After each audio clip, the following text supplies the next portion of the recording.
چې لاس کې نه کتاب او نه قلم وي، هغه قوم به په تاریخ کې تل برهم وي.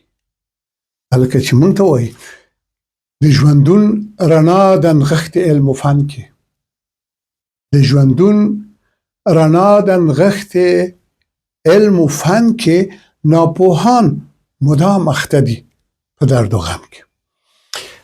سلام قدرمنو دوستانو، له ډنمارک څخه د افغان غږ د راډیو تلویزیون ګرانو لیدونکو اوریدونکو او مینوالو، یوسف هیواد دوست ما له خپل همکار فیضه جان هوسا سره چې په تخنیکی برخه کې مونږ سره مرسته کوي، دغه شیبه او اجمل جان هیواد دوست او د خبرونه نور کارکونکي ستاسو په خدمت کې او نیک هیله لرو.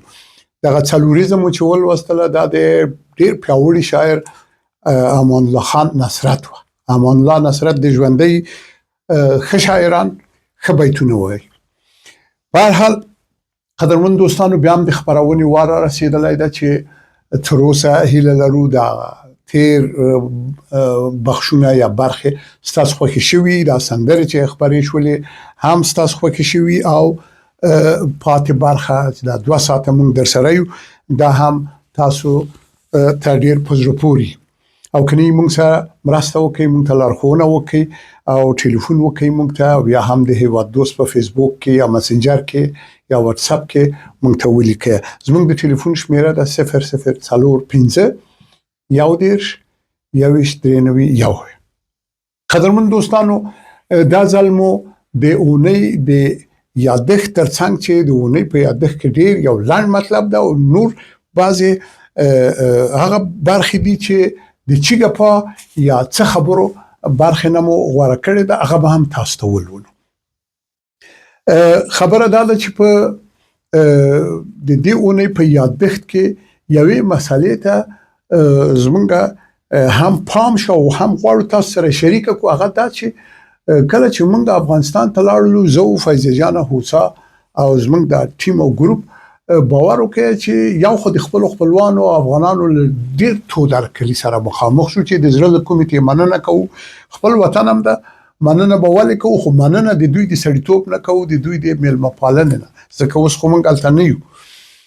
بله خبره ډېر په زړه پورې دا وه قدرمن دوستانو، د ډېرو نواقصو یا نیمګړتیاو ترڅنګ یو ډېر ښه والی ما په افغانستان کې ولید. هغه دا و چې دغه د قصابیګانو چې دا غوښې خرڅوي او یا هم د ترکاري او میوې چې خرڅوي، دا به پخوا که به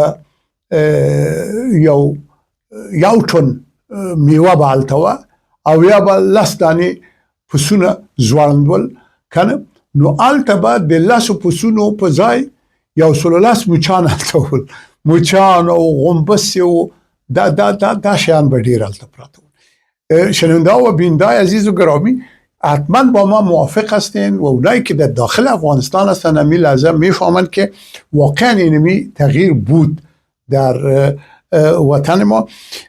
یو خوب مهمه خبره ده چې د دکانو مخه د مغازو مخه ټوله سیمټ ده، پاکه، او دا ډیره په زړه پورې وه، ځکه چې مونږ او د ما او فیضه جان چې کابل کې وغه تیر وختونه درته یادوم، مو خو 40 کاله کېږي نږدې چې وتلی یو له وطن نه، خو د مچانو له لاسه، د غنبسو د لاسه، د کثافاتو له لاسه به هغه غوښه هم پاکه نه وه، ترکاري به هم پاکه نه وه، دغسې در واخله تازه میوې ده.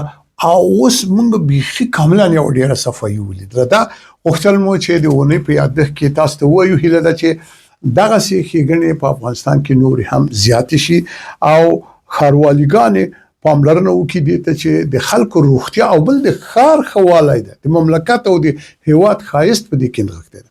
په هر حال قدرمن دوستانو، را به شو د څه خبرو یا د چیګپا برخې ته چې په لومړي سر کې خو تېره اونۍ د ټلویزیون نړیواله ورځ وه چې د زړه له کومې موږ او زموږ د خبرونو چلونکي ټول د زړه له کومې په افغانستان کې د ملي راډیو تلویزیون، نورو تلویزیونونو او له هیواد نه د باندې د افغاني تلویزیونونو ټولو کارکونکو ته د زړه له کومې مبارکي وایو او هیله لرو چې دغه د دوی هڅې وکولای شي چې په افغانستان کې د ملي یووالي پیوستون د خلکو سره د تعامل خپل خلکو سره د تعامل لپاره چې دولتونه باید د خلکو سره تعامل وکړي نړۍ سره خو به کوي خو به باید کوي خو چې د خپل خلکو سره تعامل ونه کړي او له دوی نه اجازه او فرمان وانخله د حکومتداري او تعامل ور سره ونه کړي ور سره جوړ جاړای ونه کړي خو نه کیږي خو تاسو ته خو معلومه ده نه فهم دا چا ویلو چې خلکو زور د خدای زور تلویزیونونه په دې برخه کې ډیر زیات مؤثر او اغیزمن ګام اخیستل شي خو هغه تلویزیونونه چې هغه د افغانستان د خلکو ترمنځ دښمنی تبلیغي د افغانستان د قومونو ترمنځ دښمنی خبري دا نو بیا نو ورته مبارکي وایم او نه دوی مبارک دي ته دا لڅ کې چې ډیر وځو کې شروع کړي د صاحب چې وای دا دورانی او غلجی وای دا دښمنان دي خپل منځ یا ته اوس فکر وکړه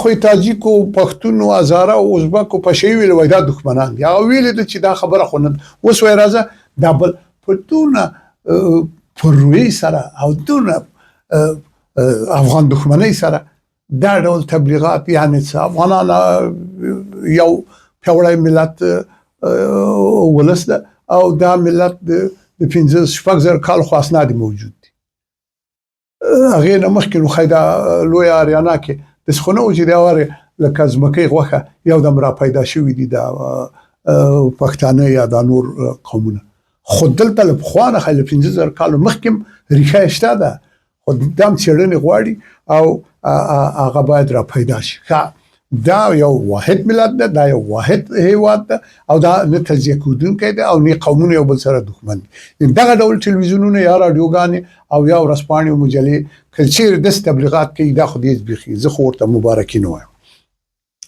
بیا اینکه یک مسئله دیگر بگم پلیس دنمارک روز پنجشنبه گذشته در یک عملیات گسترده در ابدا محل یا در ابدا آدرس ها مختلف بوده اینا حمله کردن و تقریبا 10 نفره به اتهام پولشویی دستگیر کردن اینه بیادر این دزدی رو ببین که دی مهاجرین هم شریک است خب از این جمله 8 نفرش با مبلغ 45 میلیون کرون از راه پولشویی ذخیره کرده به این کمپانی به او کمپانی به این آدم به او آدم به این خانه به او خانه بلای جعلی روان میکرد که اینه پیسه به خاطر اینی گپ تاویل کنید اینو فکر کنید این پلیس گرفت و بسیار عجب کار شد بلا خبره دا قدرمن دوستانو چې د نوامبر په 20 نیټه د دنمارکي پاسپورت د اخیستلو لپاره د ازموینې ورځ ده هغې ته هغه څوک چې عریضې ورکړي دي یا نومونه یې لیکلي دي ورته پام کوي دا د دنمارکي پاسپورت ازموینه یا امتحان اینفولسغات پرو چې دوی ورته وایي هغه نو داسې پوښتنې لري چې هم په ټولنیزو برخو کې سیاسي برخو فرهنګي برخو کې خو ټولو برخو کې تاریخ کې جغرافیه کې دې ته به لږ آمادګي نیسي کني د کار سخته شوی ده او یو پوښتنه داسې راځي مثلا از ما ته چې راغلی وه ډېر پخوا کلونه ویل هغه ډاکټر څه نومیږي چې په 1898 کې دنمارک ته راغی له جرمني نه او د هغه وخت پاچا غاښونه تداوي کړ نن راشه نو دا پوره کړه ولاکه په خپله دنمارکیانو داس دی 1898 په دې کال که ډاکټر څه نو زه څه خبرم ولاکه ما د افغانستان ډاکټران چې یو ډېر کوچنی هېواد نه دی خو یعنې دغسې چمتوالی به ورته نیسئ دوستانو چې دا ډېره مهمه ده بله خبره دا ده چې په دې وختو کې دا کورونه ماخلی په ډنمارک کې چې بیخي ډېر قیمته شوي دي دومره قیمته شوي چې پوښتنه یې مه کوه اما سره له هغې هم چې ګورو ورته د شیلند په جزیره کې د فون او د یولند په جزیره کې ټاپوګانو کې خلکو کورونه دومره ډېر اخیستي ښه په دې معنا چې والله دلته پیسې ډېرې لري خلک خو په هر صورت قیمتونه بیخي زیات شوي بیې ډېرې لوړې تللي او غنته یا مالیه چې تا ته قرض درکوي بانکونه چې ته کور واخلې هغه مالیه بیخي صفر ته راغلې ډېره ښه ده چې هلته مالیه ډېره نه ده که نه دا سود په اصطلاح سود. دا ښه خبره ده، منتها باید نو وګوري خپل حال ته وګوري، موږ خبر کړی.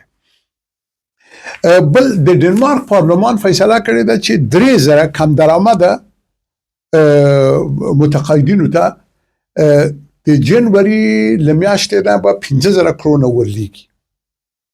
زه فکر کوم چې دا 3000 نه دي، دا 10,000 حتی بیخي زیات به وي، ځکه اوس خو فیصله دونه لسونو کې خلک برابر شوي. 15,000 کرونه ورته ورکوي چې دا نوی کال ده او ورسره مرسته وشي هغه کسانو سره چې کم درآمده دي، کنه متقاعد دي، کور کې ناست دي. خو دغه ته وایي ولسي حکومت. نو د تقاعد پیسې خو نه خوري. موږ خو دې وطن کې هغه د تقاعد پیسې باندې کړي دي، شاید پیسې به نه لري، خو لږې په دا نورو برخو کې هغونه رابیل کې دا متقاعدینو ته پیسې ورکوي. دا ډېر زیات محتاج دي، د خلک احتیاج د خپلې پیسې دي، کار یې کړی ده. موږ د افغانستان د دولت نه په کابل کې دا جدا هیله لرو، خواهش لرو چې د دوی دا پیسې ورته ورکړي. دا د دوی خپلې پیسې دي او دوی به درته په 15 وخته مونځ کې به اولاد واکوي.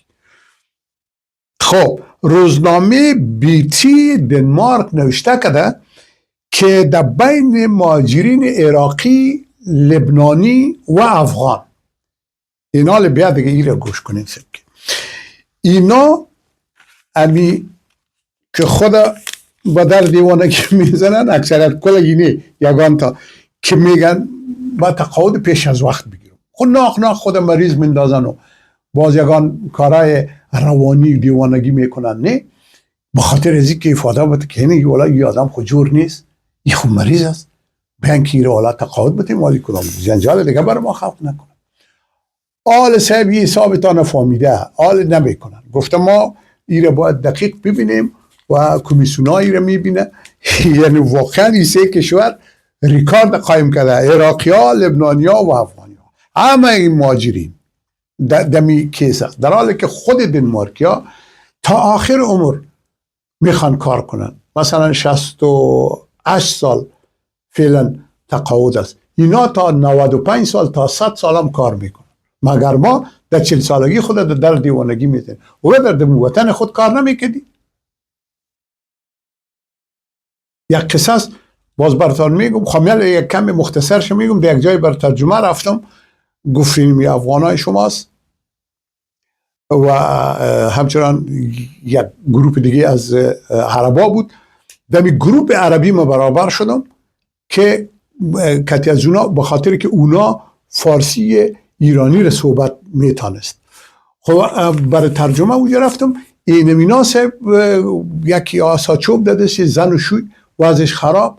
ما هم که دیدمش گفتیم بیچاره چی رقم چطور تا اینجا آمدن.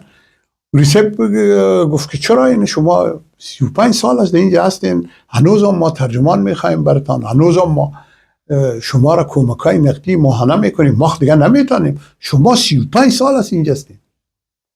گفت والا خیلی که میبینین که مریض هستیم و این قبیل گپا. امی آدم گرفت برش فیلم انداخت، فیلم که انداخت که میبینیم یک هفته پیش امی زن و شوی احمد تو خوب یک رقصه که میکنه در عروسی شد. این بیادر بیاد این شرمه ببین. خدا از یه حال دیگه و در خانه کشیشتی خود تمام روز زن شوی دو میزنه، شوی زن دو میزنه. از اون که خوب است که کار کنین، لااقل یک 6 ساعت 7 ساعت 8 ساعت خواست خانه دور استین، اما پیسهش حلال بکنه. بعضی قصب دوای وطن دوستی و نفهم که از دین و شریعت هم گپ میزنیم و اینمی کار غیر قانونی هم باز انجام میدیم. خب این خودش دروغ است. یک کس تو را پناه داده که بیا تو در وطن خود مشکل داشتی، یعنی خب بیا اینجا زندگی کو، اینجا در جان از این مردم بیزنه، او رو هم فهمیدن سرش و کار خوب نیست در هر صورت. خب یک تحقیق در دنمارک نشان داده که و خواهش هم کردم این دکترها اعلان کردن بسیار وسیع که دمی تشناب و یا توالت یا دستشویی که میگن اینو میگه که میرین از این 5 تا 10 دقیقه زیاد نشینین، با خاطر از این که نشستن شما بالای کمود اگر زیاد از وقت میشینین تا 5 دقیقه مشکل حل میشه دیگه. بریم شما بیادر تلفن تانه کشیدین، فیسبوک تانه اونجا I love you رو اونجا میبینین. و یا کامنتار هم اونجا نوشته میکنه، او رو در داخل اتاق نوشته کنه. خب دا اوس یو لوی مشکل ده چې که هلته ته کینې د دغه قسمتونو په رګونو باندې او د لاندې برخې په رګونو او د غټې کولمې په کار کولو باندې فشار راځي. کله کله بیخي دا بواسیر رامنځته کوي وای او د دې مقعد نه دا خپله غټه کولمه راوځي، کله داسې باندې راوځي او دلیل دا ده چې دلته مونږ نارامه او ډېر بد کینو. خو هغه مشکل دی هلکه زه وروره څه کوې دلته ته هم وروره سندرې دلته هم اورې که نه، او یا خصوصي خبرې چا سره که لري هغه دلته یې کوي چې ښځه دې وانوري یا ښځه یې وایي چې میړه مې وانوري. په هر صورت دا ښه خبره ده او باید مراعات شي. در 16,000 سلاحی که برای پلیس دنمارکیا آورده، این از او خاطر است که در ماه نوامبر پلیس دنمارک گفته بود هر کسی که سلاح غیر قانونی در خانه خود داره یا کت خود یا در موتر امور رو بیاره، در غیر از او باز گله نکنن. اون امور کل مردم خوی عفو اعلان شد دیگه. اگر میاری در ماموریت پلیس یا در یک جای گوشه بانش ما میگیریم و یا در ماموریت پلیس بیا هیچ کس تو رو چیزی نمیگه. اون امور سیبونه تقریبا 16,000 سلاح خرد و بزرگ که مردم کت خود غیر قانونی داشت دور آوردن برای پلیس تسلیم کرد. این حساب دولت، این دولت داری و این حساب برای تامین امنیت کار کردن. چقدر راههای موثر که برای از این مردم هم عفو اعلان میکنه برای کسی که سلاح غیر قانونی کت خود در جیب خود در موتر خود یا در خانه خود داره، مخصوصا تفنگچه ها. دا خو ډیره ښه خبره ده. کاشکې چې دا کارونه په ټولو هیوادو کې هغې ډلې نه د ګران افغانستان په هیواد کې هم وشي. په هر حال دلته په همدغه موده کې 16,195 قطعې وسلې خلکو راوړي. دا ډیره لویه خبره ده، ډیره ښه خبره ده. ښه، د ډنمارک د دفاع وزارت یو خبره کړې، دا ډیره جالبه ده، خو دونه ډیر د ډار او ترس خبره نه ده، اما خو بیا هم باید وای کېدلی شي چې مثلا که یو بده ورځ راشي، ډیر بارانونه وي، ډیر مثلا هوا خرابه یا طور مثال جنګي جګړه شي. نړۍ د زمونږ نړۍ نو کومې خواته روانه ده؟ زمونږ نړۍ خو داسې خواته روانه ده چې هغه جګړې دي پکې، هره ورځ وژل دي او تړل دي.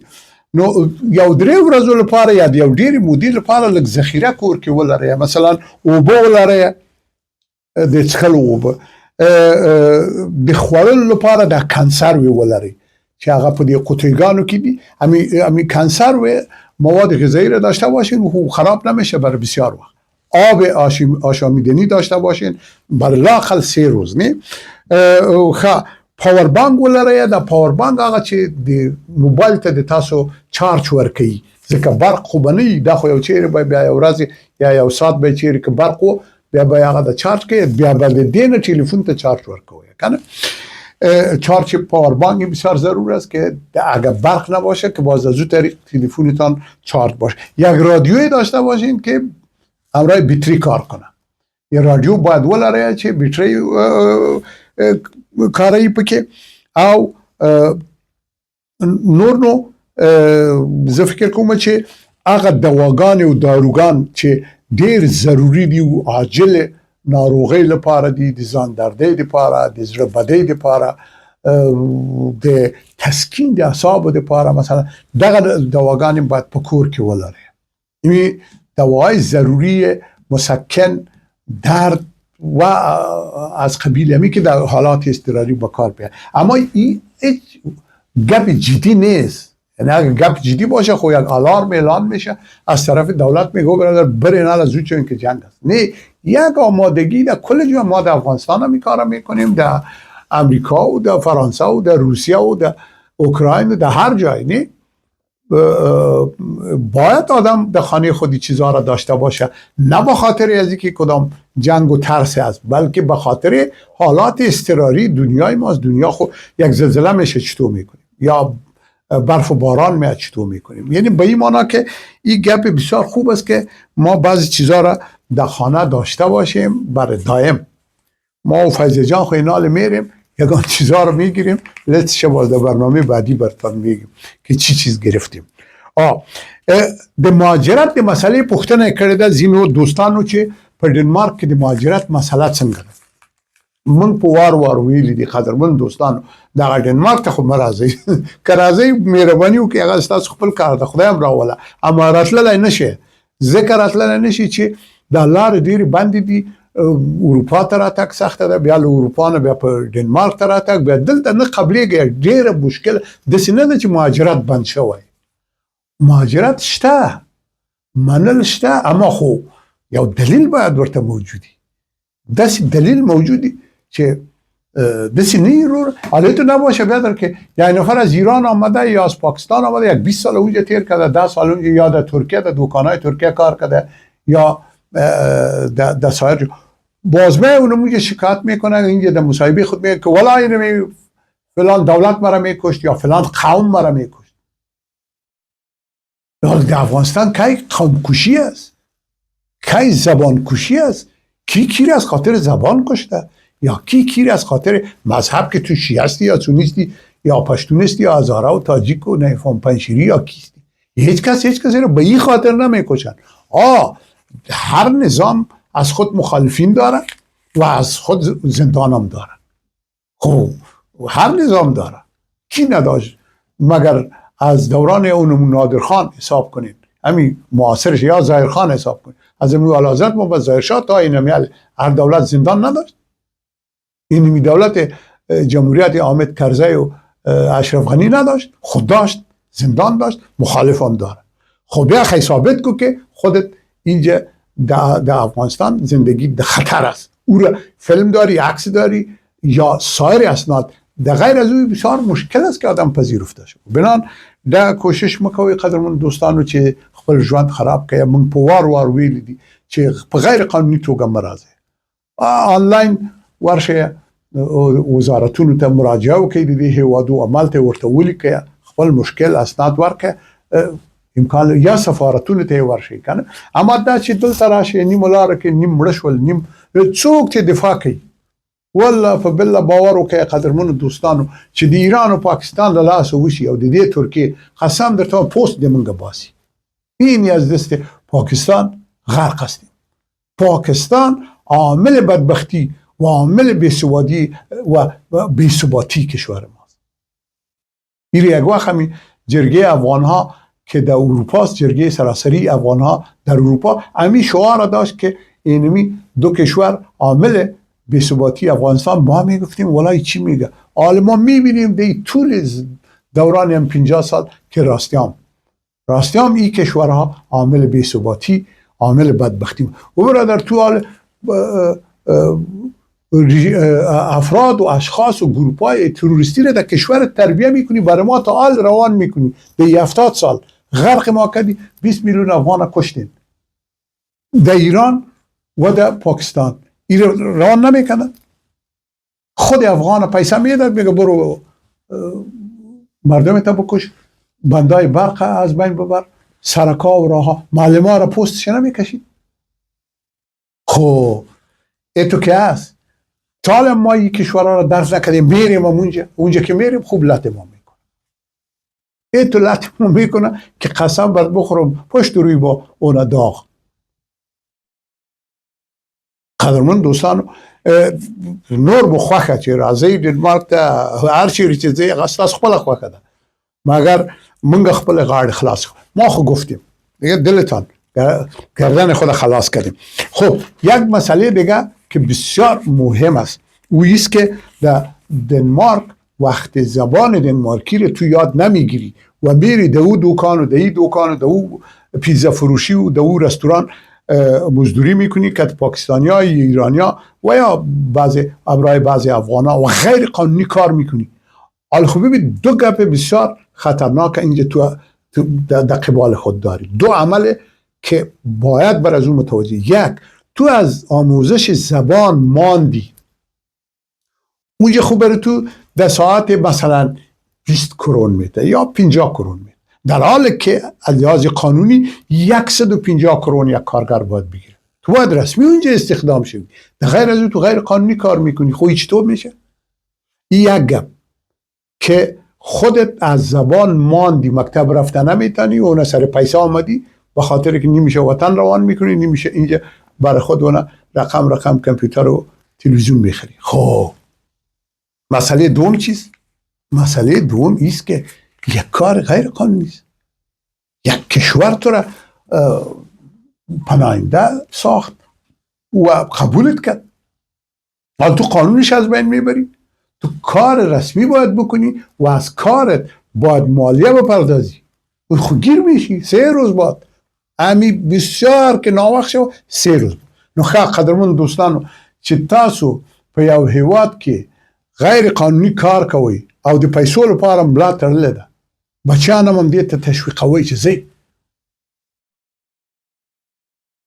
دا نور وګوره چې پارلمانونو کې لاړل، د پارلمان غړي دي، د ټوله دنیا مهاجرین راغلي دي، په غټو غټو ځایو کې کار کوي، په سترو علمي مرکزونو کې کار کوي. زمونږ صاحب زه ټول نه ښیم، یو شمېر خو ښه دي هغه، اما اکثریت زمونږ فقط په دې پیزا فروشیو کې، رستورانونو کې، دلته هلته په د خشره کارونو کې د دې پاکستانیانو، ایرانیانو، د دې نورو نوکري کوو. هغه پیسې چې ګټو ژبه رانه پات شوه، ډنمارکي ژبه نشو زده کولی، غیر قانوني کار کوو. درېیمه ورځ هم نیسي، 3 ورځونه وروسته دې نیسي.